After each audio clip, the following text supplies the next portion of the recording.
कि सदर रजब तैयब अर्दोगान 3 ममालिक के एशियाई दौरे के आखिरी मरहले में पाकिस्तान पहुंचे हैं। ये दौरा मुस्लिम अक्सरियत वाले ममालिक के बीच मजबूत ताल्लुकात को नई रफ्तार देता है।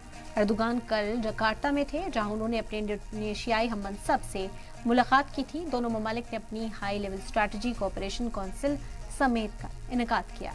फोरम का कयाम 2022 में बाली में किया गया था। वो वहां से इस्लामाबाद जाएंगे। पाकिस्तान में सदर अर्दोगान और वज़ीर आज़म शहबाज शरीफ पाकिस्तान तुर्की हाई लेवल समिट के 7वें सेशन की ज्वाइंट सदारत करेंगे।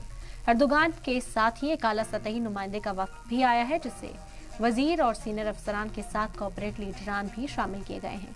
Strategic cooperation council high level के फैसले लेने वाला स्टेज है, जो दोनों ममालिक के बीच बाहमी ताल्लुकात को और मजबूत करने के लिए डिप्लोमेटिक राय मुहैया करता है।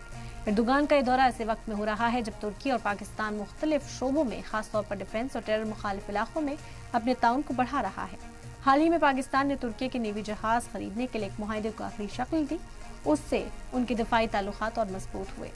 जनवरी में दोनों ममालिक ने ईस्ट मेडिटेरियन सी में एक नेवी एक्सरसाइज भी की थी, जिससे उनके बढ़ते फौजी ताउन पर रोशनी डली थी। इतवार को अर्दोगान मलेशिया, इंडोनेशिया और पाकिस्तान के 4 रोजा दौरे पर निकले थे।